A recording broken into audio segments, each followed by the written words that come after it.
immigrant is defined as a person who enters a country to settle in it permanently by choice. A refugee is defined as someone who flees to a country for safety. In our post-9/11 world, the plight of the refugee has become even more challenging, often leaving war-torn countries only to encounter a different kind of war in their adopted country. Met with fear, suspicion, and sometimes even violence, the integration process can be very long, very hard, and very challenging.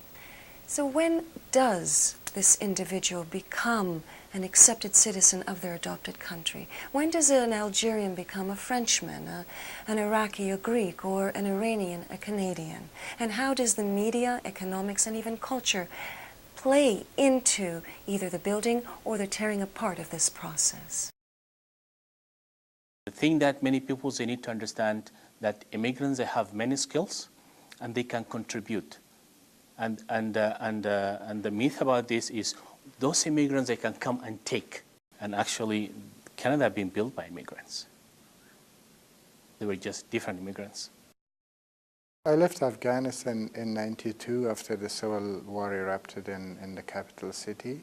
And I took my family, my mother, my sisters, and we just left the city and then left the country. Most immigrants are experiencing a cultural shock when they're coming. As an artist, as an intellectual, and as a person who had a very rich background in advocating for multiculturalism, and I found Canada very attractive. One of the hopes that I had at that time was that I was accepted as a person, doesn't matter which culture I belong to.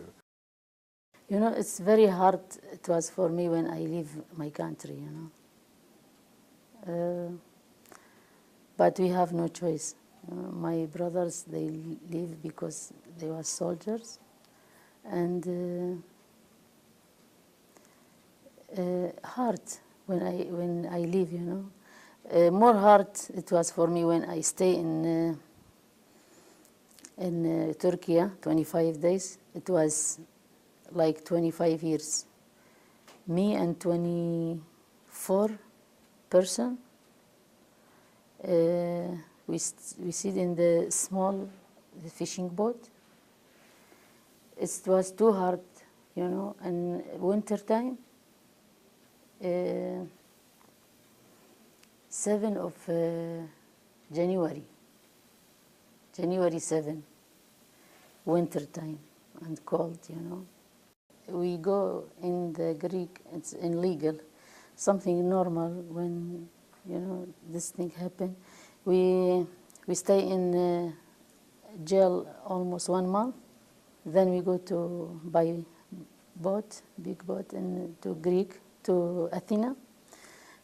We stay in jail over there in Alexander, almost 2 weeks. I consider myself more fortunate, and I am doing a job which it has nothing to do with my past education, but I love that and all these things, and I went to learn about that job and do that job here. But in the same time, still there are the times you feel you are being treated as a second-degree citizen, or you think you don't belong, and not because of what you do, because of how other people look at you.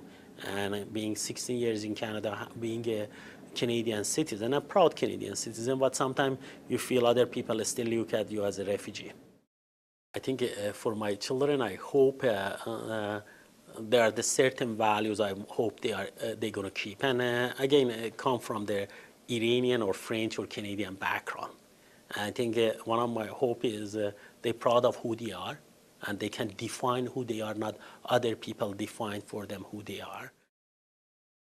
85% of the Canadian economic growth have been based on the arrival of newcomers. 2/3 of the newcomers are so-called minorities, but still we're going to undervalue, and as long as undervalue their contribution or what they bring here, we're going to undervalue their contribution to Canada, to culture of Canada, to Canadian society, and to economy of Canada.